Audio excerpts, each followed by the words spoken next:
So, good afternoon to our Inspire Alsis Radio listeners. This is Inspiring Talks with Ilam, where we talk about topics that matter. If you have any questions, you can definitely send us a message on 068 102 494. 068 102 4094. That is our WhatsApp line. We also have TikTok, we have YouTube, we have Instagram, and we have our Facebook page. Our Inspire Network Facebook page, and we have Inspire Alsis Radio. And our profile is Inspiratie Alsis. So every Wednesday, consistently, we've been having Badisa social workers in studio. And these social workers have been coming in team by team to let us know what they do in our community. So it's so important for us to understand the role that they play, because without understanding comes apathy, is the right word, where you don't really care about something because you don't understand it and you don't take the effort to get to know the people behind the scenes. So we have Mrs. Leah Kutsia and Mrs. Hannah Lawrence. So welcome to Inspire Alsis Radio. Thank you, Ilam. Thank you, Ilam. They are a little nervous, but I said it's just a conversation. It's like talking to somebody in the kitchen. Don't be nervous. It's just Alsis Rova and a little bit beyond. So you do reunification and you both qualified social workers. So if you can just tell us first a little bit about yourself, and then we'll get into the work that you're now doing, because I mean you guys shuffle around also, and then we'll get into the reunification section of things. So tell us a little about yourself, Hannah. Goedemiddag luisteraars, ek is Hannah Lawrence. Ek werk nou September sal ek 11 jaar werk by Badisa Elsies Rivier. Ek het reeds by 2 verskillende ander organisasies gewerk, so ek werk hierdie jaar my 37ste jaar as maatskaplike werker. Goedemiddag allemaal. Ik is Leah Kutsie. Ik is nu bij Badisa Elsies Rivier voor de afgelopen 16 jaar. Als maatschappelijke werker. So you're in the reunification section now, in the team reunification. Were you always in that section? Or is this like new for you? Nee, ik heb voorheen was ik in de pleegzorgspan. En zo een paar jaar geleden heb ik oorgeskuif naar die gesinsherenigingsspan. And you? Ek was ook nie altyd in die gesinsherenigingsspan nie. Ek was eers ook by Frontline, maar vir 'n baie kort rukkie. En nou is ek omtrent 10 jaar in die gesinsherenigingsspan. Okay, so my Afrikaans is nie die beste nie, maar Hannah, sê vir ons 'n bietjie van reunification. What does it entail? Okay, gesinshereniging is die laaste departement in ons kantoor. Die eerste, soos al verduidelik is mos nou die intake en dan die frontline en dan investigation en dan kom pleegsorg of kinder- en jeugsorgsentrums waar die kinders uitgeplaas word, en laastens kry ons 3 gesinsherenigingsmaatskaplike werkers die leers. Ons werk dus met die ouers wie se kinders reeds verwyder is. Anything to add? Okay, you can answer the next question. So, by the time the file gets to you, ladies, what are the things that you do first when you get the file? Like, take us through, like I don't want to say every case is different, but like take us through an average case. What do you look at, and then what happens after that when the file gets to you? Okay, wanneer die leer bij ons kom, Ilam, dan is het maar zo dat die ouders in ons area bly. So ons maak contact met die ouders, ons verduidelik waaroor gesinshereniging gaan. En dit hang nou af of die kind in pleegsorg geplaas is en of die kind by die kinder- en gesinszorg by die kinderhuis geplaas is. So ons verduidelik dan vir die ouer hoe belangrik of die familie uit wie se sorg die kind geplaas is, hoe belangrik dit is dat gesinsherenigingsdienste gelewer moet word en die samewerking wat daarmee gepaard gaan van hulle kant af as ook van die maatskaplike werkers se kant af. Okay, so like say an average case comes in and the parents have troubles, like they either have addiction problems or anger issues, because that's why most of the cases come there, or they neglectful. Then what do you have to do for them? Like, do they have to go to programs once the folder comes to you, or have they already gone through that process of going through programs and you go check at the house, right? You have to go check at the house to make sure that the child is going to be safe, because you do the law sign off to ensure that the child is going to be safe. Am I understanding that correctly? Ja, ek verstaan heeltemal korrek.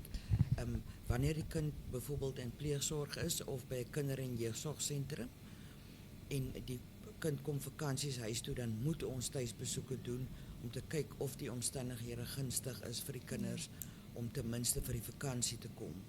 So die omstandighede moet redelik goed wees vir die kinders om teruggeplaas te word in die ouers se sorg. So what are the boxes that they need to tick off? Like, what do you check for? What can they do to make sure that there's a positive result and that the child gets reunified with the family? Wanneer daar miskien alcoholmisbruik is, dan verwys ons ook die kliënt na resources toe. En soos u nou genoem het van die anger management, dan sal ons ook vir hulle na 'n resource toe verwys wat daardie tipe diens lewer. So ons moet seker maak dat dinge het verbeter, die omstandighede het verbeter vanaf die tyd wat die kind verwyder is en in alternatiewe sorg geplaas is. Moet ons kan sien die verloop van die proses dat daar verbetering plaasvind het en dan maak ons dan van ons resources ook gebruik. And say the child gets back to the parents, what is the time frame that you guys do? Still check on them afterwards? And like for how long? Or is it like a forever thing where you will always check in on the child? Nee, wanneer ons 'n kind terugplaas, het daar 'n redelike tyd verloop sodat ons kan monitor of die ouers se omstandighede stabiel is en gunstig is. So as die kind teruggeplaas word, is daar 'n tydperk van plus minus 6 maande wat ons moet monitor en dan kan die leer gesluit word. Oh, then they close the case down. And like, do you guys also do where you speak to the children, or is it just where you speak to the parents? Because like the older children, will they tell you if something is wrong? Do you have that kind of relationship with them? Ons sal die plasing, die vakansieplasings en naweekplasings sal ons monitor. Naweekplasings is moeilik omdat ons kantoor toe is oor naweke. Maar vakansieplasings waar die kinders van die kinderreis afkom en by die ouers 'n tyd deurbring, dan doen ons dan monitor ons die plasing. So dan moet ons ook met die kinders kan okay en praat met die kinders. Maar ons moet dit monitor. Maar wanneer die kinders in pleegsorg is en dan is dit 'n pleegsorg maatskaplike werker, die span wat verlede week hier was, dan lewer hulle dienste en hulle their job, Okay. We're going to take a short break and then we'll be right back.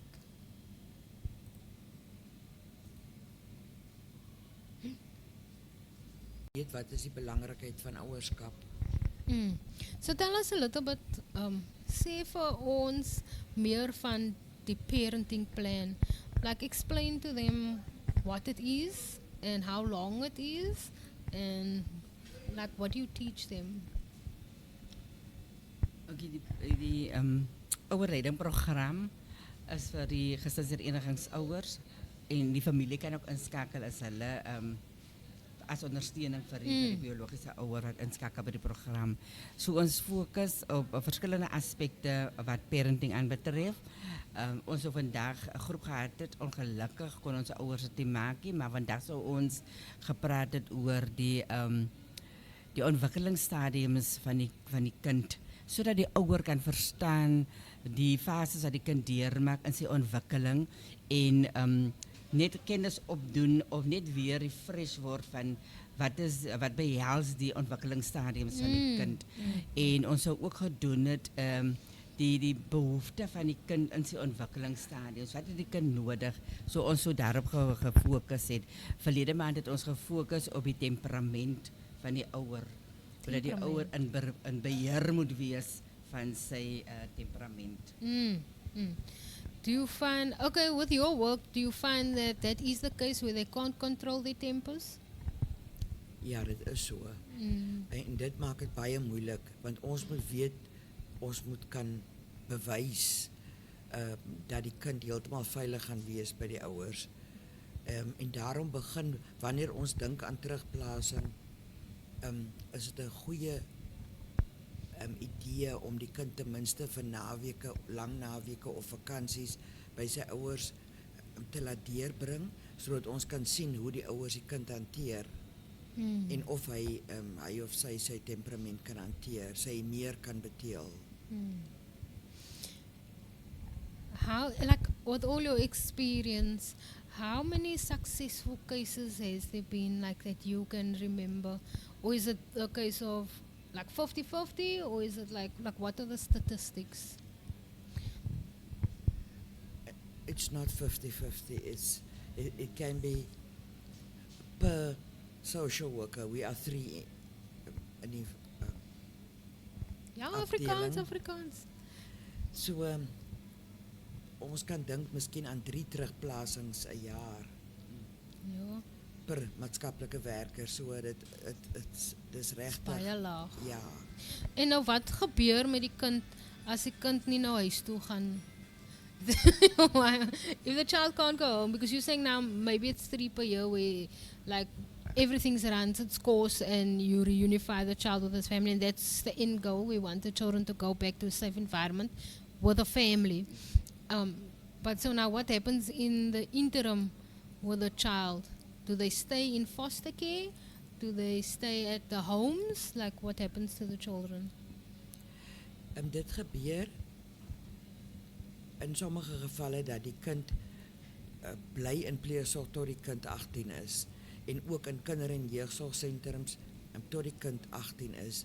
Dit is tragies. So ons probeer bitter hard werk. As die ouers omstandighede nie gunstig is nie, dan kyk ons na familie wie bereid is om die kinders te kan herenig met die familie ten minste. Dit hoef nie noodwendig die ma se familie te wees nie. Dit kan die ma en die pa se familie wees, of die pa se familie wees. As ons dan nie dit kan doen nie, dit gebeur, daarom doen ons 'n beroep op die gemeenskap vir host parents, vakansieouers, soos ons dit noem. Dit is nie ouers wat vir altyd na die kinders kyk nie, is host parents net vir die vakansietydperk, wat 'n week tot 3 weke kan wees. Ons identifiseer daardie kinders omdat daar geen familie is wie bereid is om die kinders ten minste vir 'n vakansie te neem nie, en die ouers omstandighede is nie gunstig nie. Dit gebeur in sommige gevalle wanneer host parents elke vakansie gebruik word of bereid is om die kinders in te neem vir die vakansie, dat die verhouding so goed raak dat hulle dan die kinders inneem in pleegsorg. Dan is dit nie familie nie, maar dit is 'n ouerhuis, Stable stable home wat die kinders kry. So dit het met my ook al gebeur nou kort, en ek is bitter dankbaar daaroor. So so what we're also hearing is that the parent program is the utmost important, because you want the parent to take the child back. But if that does not happen, we're also looking for host parents. So the community needs to step forward, because your child is my child, and that is the spirit of Ubuntu, where we have to look after the children of our country. They are our citizens, they are our future, and as soon as they don't make it, how are we going to make it as a nation? So let us put it in those terms. So if you can become a host parent, how do you apply? Like, tell us the steps, step by step. How do I become a host parent? Ok, Okay, as u bereid is en gewillig is om 'n houseparent te word, dan is u meer as welkom om ons kantoor te kontak.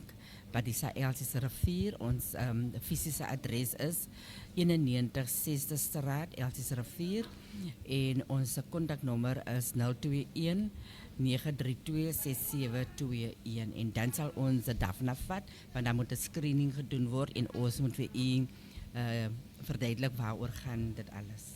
And what happens, like now, I say I become a host parent or somebody in Elsie's River, and it can be from anywhere, right? Becomes a host parent. Tell us exactly what is going to happen. Do you come and you bring the child in? What is the expectations? Wat verwag julle? Okay, so as daar ouers kom na die kantoor toe en hulle is bereid om 'n kind of 4 kinders wat sibus is in te neem vir 'n vakansie van 'n week of 2, dan gaan ons met hulle praat en hoor, is daar genoeg spasie in die huis? Wat is hulle omstandighede? Byvoorbeeld die man in die huis werk en die vrou is by die huis, of albei werk, maar daar is iemand volwasse wat na die kinders in die dag sal kyk of halfdag sal kyk, en dan moet ons hulle screen. Ons moet, daar is 'n riglyn volgens die staat waar volgens ons hulle moet screen en 'n verslag skrywe oor die omstandighede, en dan word dit na DSD toe, Social Development toe gestuur, wat dan 'n vorm 39 uitreik vir die tydperk, of 39 uitreik en goedkeur dat hulle as host parents kan optree.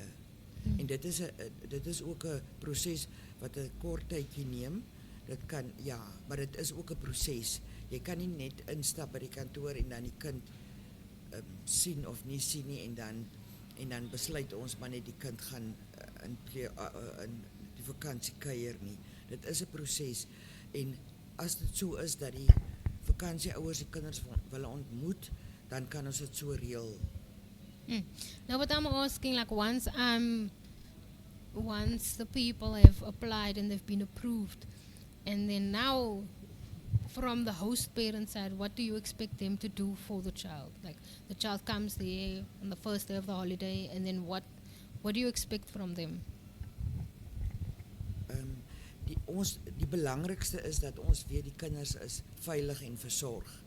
Dit is die groot belangrikste, en dat hulle vir hulle elke dag van kos kan voorsien.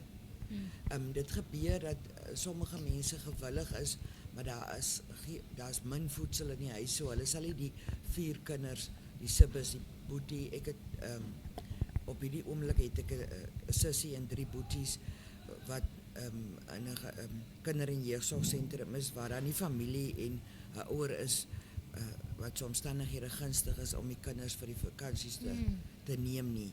So dat ons, een van die verwagtinge is dat die host parents ten minste vir die kinders kan veilig hou en van voedsel kan voorsien. Hulle word van die kinderhuis of pleegouers afgelaai by die host parents en weer gaan haal om na die verskillende plekke toe terug te gaan, na die kinderhuise toe, soos ons dit noem, maar die regte naam is eintlik kinder- en jeugsorgsentrums. So dis wat ons verwag van die ouers, en dat hulle, dis mos nou vakansietyd, so is baie makliker, die kinders hoef nie soos in 'n gesin gedurende die skooltye te gaan slaap, of dis vreeslik gedissiplineerd te word om huiswerk te doen nie, want is 'n kuiergeleentheid. So die belangrikste is dat hulle gevoed word en dat hulle veilig is. And to maybe like offer them something nice, like vat hulle uit vir 'n dag, en is winter nou, maar nie sommer like beach toe, en like parkie toe, en like something nice. Yeah, so that's about it. I think what we really need to focus on is taking care of these children, because their parents are not able to take care of them in the way that they're supposed to, and this is why the folders end up by Badisa and the cases end up by Badisa. And it's just, we don't want children to fall through the cracks because of incompetence and because of lack of effort. Because I feel like as a parent, if you have a child, you should be putting so much effort into making that child's life a success and to be standing there for the child. So like, just last question, because we only have 5 minutes left. What are your issues with the parents and with the do the people comply to the order of the program? Because I think the program is as much as the host parent is, but to get the parent on track, do you have issues with them not complying with you? And like, what do you do then to get them to kind of like straighten out? Dit is baie moeilik, Ilam. In sommige gevalle of in de meeste gevalle kry ons ook ouers wat net verdwyn uit ons werksarea uit en wat nie die kantoor in kennis stel dat hulle trek nie. Ons probeer dan nou soek en ons vra vir die familie, want die familie is veronderstel om die ondersteuningssisteem van die biologiese ouer te wees wie se kind verwyder is of in alternatiewe sorg verkeer. So dit is moeilik, maar hulle kry ons ook ouers wat hulle samewerking gee. Hulle woon die parenting program by en hulle probeer samewerking gee. En soos my collega Anna nou gesê het van die rede hoekom ons houseparents soek is omdat die biologiese ouers se omstandighede onstabiel is of hulle beskik nie oor die vermoë om kos te voorsien vir die kinders nie. So dit is so dat van ons kliënte gesinshereniging nie almal gee samewerking nie, maar is omdat hulle ook hulle eie uitdagings het wat moeilik is en hulle kom nie altyd kantoor toe nie. So samenwerking is nie altyd daar nie. Die samewerking is nie altyd daar nie, so dit is 'n groot uitdaging. And this is why the children fall through the cracks. So we definitely need to straighten some people out in Alsis River. Let's pull our socks up. Let's put our booties on and let us work together with Patisa, because you don't want your child to live a difficult life, and that's kind of what you're doing. So let us not make the child's life more difficult than what it is. And for the children that are in the homes, we're definitely going to pray for you. And if there can be more host parents that make themselves available for holidays and to maybe do like a holiday program where they take care of the children and take them out like maybe every second day, every day, like, something nice like what a normal parent would be for a child. You're a child of the nation, so like we have to look after everyone. If there's any last message that you have, because it's also Children's Month and it's coming to the end of the month, what vision do you have from Badisa's side for the future of children in Alsis River? Because you only do Alsis River and the surrounding areas. Like what do you feel like can be done more, and that you'd want to see for the future of our children here on the Cape Flats here in Alsis River? Dat elke kind in 'n veilige omgewing is, in 'n veilige, stabiele gesin is, en vir ons kinders wat in 'n kinderbeskerming in die child and youth care centers is, dat hulle 'n houseparent kry, soos my collega Hanna nou genoem het, dat daar is kinders wat nie 'n houseparent het nie, en dan moet hulle inbly by die kinderhuise gedurende die vakansie.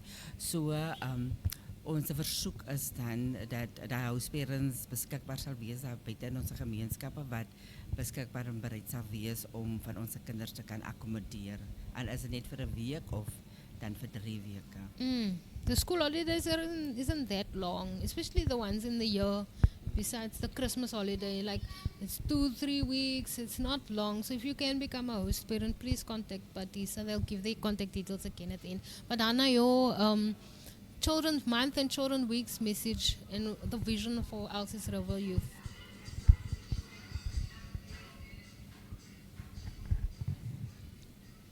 Ek wens ook, soos my collega gesê het, vir 'n veilige omgewing, en ons moet die kinders bewus maak van hulle regte en waaroor kan hulle praat en met wie kan hulle praat. Dis is bitter belangrik, want kriminele goed gebeur met kinders en hulle weet nie eers dit is nie die regte hantering van hulle nie, want hulle ken niks anders nie, want hulle kry nie education daaromtrent nie, of hulle word mense verduidelik vir hulle, maar ek gaan jou 'n lekker gee of 'n geldjie gee of ek gaan iets aan jou ma doen as jy nie doen wat ek sê jy moet doen nie. Dit is en dan die mishandeling gaan dan jare aan soms. En so ek sal vir 'n veilige omgewing sal ek sê vir die vakansietydperk en ons bied programme aan dat ons praat met die kinders dat hulle veilig sal wees en weet wanneer om te praat en wanneer hulle nie reg hanteer word nie. So how can people contact Padisa Alsisrova? Okay, hulle kan ons kontak per telefoon of fisies na ons adres toe kom. Ons telefoonnommer is 021 932 6721 en ons adres is 6de Straat nommer 91, Elsiersrivier. Wanneer 'n aanmelding gedoen word, intake soos ons noem gedoen word, dan moet jy fisies na die adres toe kom. En dan word dit gedoen as dit gaan oor kindermishandeling of een van die ouers het weggeloop of wat ook al die aanmelding is, dan moet 'n verklaring afgelê word, 'n kort verklaring om te sê wat is die probleem. So there you have it, everyone. That's all the information to contact Padisa Alsisrova.